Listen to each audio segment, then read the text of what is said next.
Баршаңызға сәлем, сіздермен бірге Толғанай Нұржанқызы. Біздің каналымызға қош келдіңіздер. Алдын ала жазылып, комментарийға өздеріңіздің жылы лебіздеріңізді қалдырып кетсеңіздер болады. Сіздердің қолдауларыңыз әрқашан біз үшін өте маңызды. Бүгін сіздермен біз қаржылық сауаттылық тақырыбын қозғайтын боламыз. Кемел адам кітабынан Қайрат Жолдыбайұлы авторы. Қаржылық сауат: ақша табу үлкен еңбек, оны сақтай білу кемеңгерлік, ал тапқаныңды орнымен жұмсау өнер. Адам баласы ақшаны тапқанмен оны қалай жұмсаудың жөн-жосығын біле бермейді. Қызметкер айлығын, кәсіпкер табысын, студент шәкіртақысын дұрыс жұмсауды білмесе, өз еркімен кедейлікке қадам жасайды деген сөз. Қаржылық сауатсыз адам қаржы үнемдеудің өзегі, өзіне не қажет екенін білу, жомарттық пен дарақылықтық ара жігін ажырата алу деген сияқты мәселеде көп ойлана қоймайды. Сондықтан қаржылық сауат дегеніміз адам өмірінен маңызды орын алар тақырыптың бірі. Кітаптың бұл бөлімінде мұсылман баласының байлық пен дүниеге қатысты ұстанымдары, сондай-ақ қаржылық сауат жайлы кейбір қажетті мәліметтерді айтамыз. Байлық пен кедейлік. Қаржыға әлсіз болса қаза алмайды, ер жігіт малсыз құлаш жаза алмайды. Бұл дүние жұрт талдайтын бейне базар, әр адам өз әлінше базарлайды. Ақан сері қорамсаулы.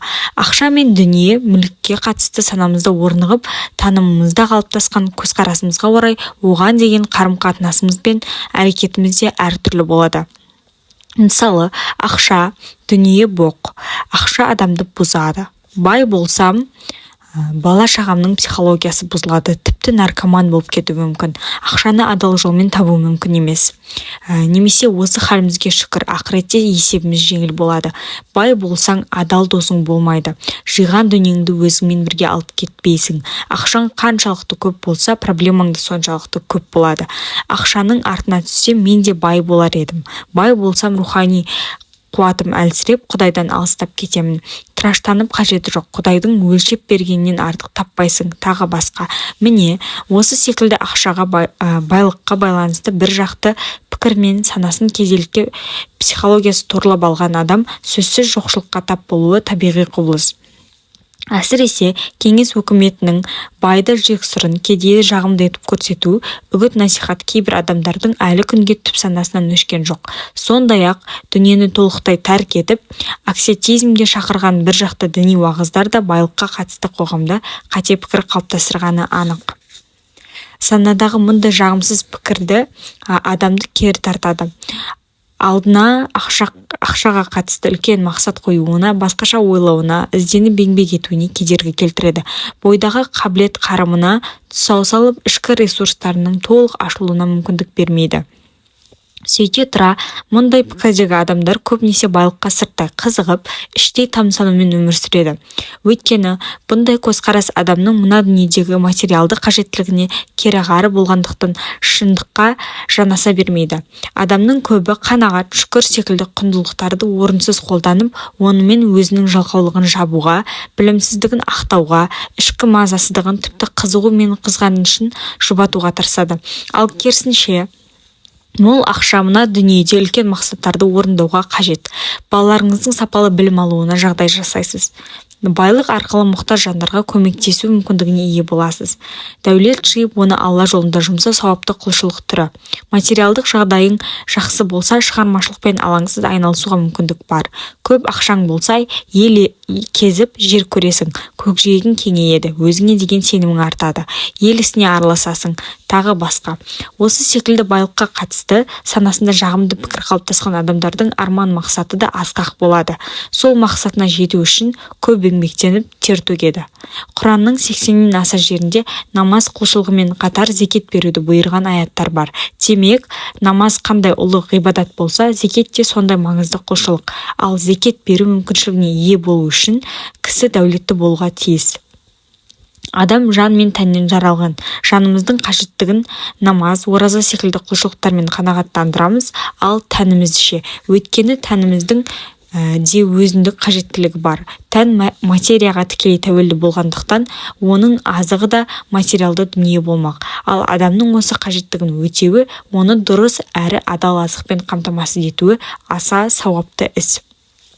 Құранның көптеген аятында дүниесін игі жолда жұмсағандардың дәрежесі жайлы садақа берудің сауаптылығы турасында қайта айтылған. Мысалы, Бақара сүресінде мал мүлкін Алла жолында сарп ететіндердің, мысалы 7 бірдей масақ шығарған, әр масағында 100 дәні бар дәнек секілді, Алла қалаған пендесіне сауабын еселеп береді. Алла өте кең, сондай жомарт, барлық нәрсенің жай-күйін өте жақсы білетін шексіз ілім иесі. Десе, басқа бір аятта дүние мүлкін түн демей, күн демей жасырын һәм жария түрде игі жолда жұмсайтындардың Раббылары дәргейінде алатын ерекше сауабы, сыйы бар. Олар үшін әсіресе ақыретте ешбір қорқыныш жоқ, һәм олар онда әсте мұңаймайды делінген. Пайғамбарымыздың өзі берген қол алған қолдан қайырлы, қуатты мұсылман әлсіз мұсылманнан әлдеқайда қайырлы деу арқылы әрдайым берген қол болуға, қайырымды мұсылман деңгейіне көтерілуге шақырған. Сондай-ақ Алла елшісі саллаллаху алейхи уассалам күпірліктен әрі кедейліктен Аллаға сыйынамын деп дұға жасаған. Пайғамбардың тіленшіге өсиеті. Бір күні пайғамбарымызға саллаллаху алейхи уассаламға тақыр кедей кісі келіп қайыр тілейді. Пайғамбарымыз оған үйіңде қандай дүние бар дейді. Әлгі кісі үстімізге киетін әрі төсеніш ретінде пайдаланатын бөз бен су ішетін ыдыс бар дейді. Алла елшісі саллаллаху алейхи уассалам үйіндегі сол екі затты алып келуін талап етеді. Сахаба заттарын бірден алып келіп пайғамбарға табыстайды. Алла елшісі мына заттарды кім сатып алады деп сахабаларына ұсыныс тастайды. Бір кісі тұрып, мен 1 дирхамға сатып аламын дейді. Пайғамбарымыз кім көбірек ақшаға сатып алады деп тағы да 2-3 рет сұрайды. Мен 2 дирхамға аламын деп ниет білдіреді басқа бір сахаба. Заттар сол кісіге сатылады. Алла елшісі 2 дирхамды кедей кісіге беріп, 1 дирхамына отбасына азық ал, екіншісіне базарға барып балта сатып әкел дейді. Базардан балта сатып әкелген адамға пайғамбарымыз енді орманға барып отын шауып, соны сат, 15 күн бойы мен сені мына арадан көрмейтін болайын дейді. Әлгі кісі пайғамбар айтқандай отын шауып, оны базарға сатып 10 дирхам ақша табады да отбасын азық-түлік киім-кешек сатып алады. Мұны көрген Алла елшісі, міне, бұлай жасауың қиямет күні қайшылық салдарынан жүзің қара дақ болып келуінен әлде қайда қайырлы дейді. Аталған хиссаның ғибрат алар тұсы көп. Қысқаша қайратын болсақ, пайғамбарымыз саллаллаху алейхи уассалам алдына келген кісінің мәселесін түбегейлі шешудің жолын көрсетті. Балық емес, қармақ ұстатты. Қаржы табу үшін мүмкіндікті сырттан іздемеу, өз әлеуетің мен қабілет қарымыңды дұрыс бағалап, қолыңнан келетін істі таба білудің маңыздылығын байқаймыз. Сахабалардың бір-біріне қолдау көрсетуі, бөз бен су ішетін ыдысты 2 дирхамға сатып алған кісіге бәлкім бұл заттар мүлдем қажет емес шығар, бірақ қиналған кісіге қолдау көрсетті. Пайғамбарымыз кім көбірек ақшаға сатып алады деп тағы да 2-3 рет сұрауы арқылы сатылатын заттардың бағасын арттырып бәс сауда жасады. Кедей сахабаның кеңеске құлақ түріп аянбай еңбек етуі, жауапкершілікті сезініп, сенімді ақтауды да үлгі аларлық әрекет. Қаржыны үнемдеу лайфхактары. Қаржыңыздың кіріс-шығыс есебін жүргізуді әдетке айналдырыңыз. Ол үшін телефоныңызға CoinKeeper секілді тегін мобильді қосымша жүктеп алыңыз. Қосымшаға қаржының кіріс көздерін, айлық, жеке кәсіп тағы басқа жазып қоюға болады. Сондай-ақ қаржы шығындайтын әрекеттерді азық-түлік, киім-кешек, дәрі-дәрмек, балалардың оқуы, бензин тағы басқа ұяшықтарға бөліп жұмсалған қаржыны көрсетіп жазып отыруға болады. Ай соңында қай әрекетке көп қаржы жұмсалғанын талдау жасап, оны дұрыс басқаруға қол жеткізесіз. Қосымша қолдану жолын YouTube каналындағы арнайы дәрістерден үйренуге болады. Ай сайын жалақының бір бөлігін басқа карточка есепшотқа салып жинаған тиімді. Бұлай істеу арқылы сіз ақшаны жоқ деп есептейсіз, сонда санаңыз қолыңыздағы қалған ақшаға ғана шақтап өмір сүруге өзін мәжбүрлейді. Көрпеңізге қарай көзілесіз. Сауатты тамақтану, спортпен айналысу, себебі денсаулығы мықты адам емделуге артық қаржы шығындамайды. Темекі, ішімдік секілді зиянды әдеттерден арылу, басқалармен бәсекелеспей өмір сүру. Дүкен, базарға азық-түлік, киім-кешек алуға барған кезде тізім жасап шығу. Тізіммен барған адам өзіне қажетін ғана алады. Олай болмағанда аса қажеті жоқ нәрсеге ақша шығындауыңыз мүмкін. Ұнаған нәрсені бірден алмаңыз. Бірнеше күн күтіңіз. Себебі жарнаманың әсері һәм сол кездегі көңіл-күйдің ықпалымен керексіз затты сатып алуыңыз бек мүмкін. Көп жағдайда қажет сияқты көрініп тұрған көп нәрсе эмоция тарқап аптығыңыз басылған соң түкке керегі жоқ болып шығады.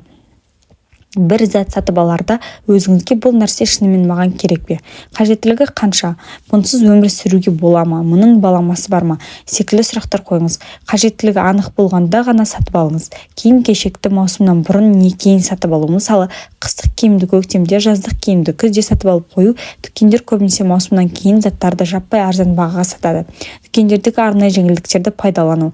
Қағаз ақша ұстау. Қазір электронды ақшаның заманы болғандықтан кез келген жерде карточкамен төлем жасау оңай. Бірақ карточкамен төлем жасау қолма-қол ақша жаратқандай әсер қалдырмайды. Ақшаны аударғанда яки карточкамен төлегенде жұмсалған ақшаның мөлшері толық сезілмейтіндіктен әр нәрсені ала беруіңіз мүмкін. Ал қолма-қол төлегенде ақшаның құнын сезесіз. Соңына дейін тыңдап уақыт бөлгендеріңізге алғысым шексіз. Сіздермен бірге Толғанай Нұржанқызы. Барлығымыз қаржылай сауатты, өмір салтын дұрыс ұстанған азаматша болуымызды бізге Аллах тағала нәсіп етсін. Барлығыңызға қайырлы білім болуын тіледім. Комментарийға өздеріңіздің жылы лебіздеріңізді немесе пікірлеріңізді қалдыруларыңызға болады. Алдын ала рахмет.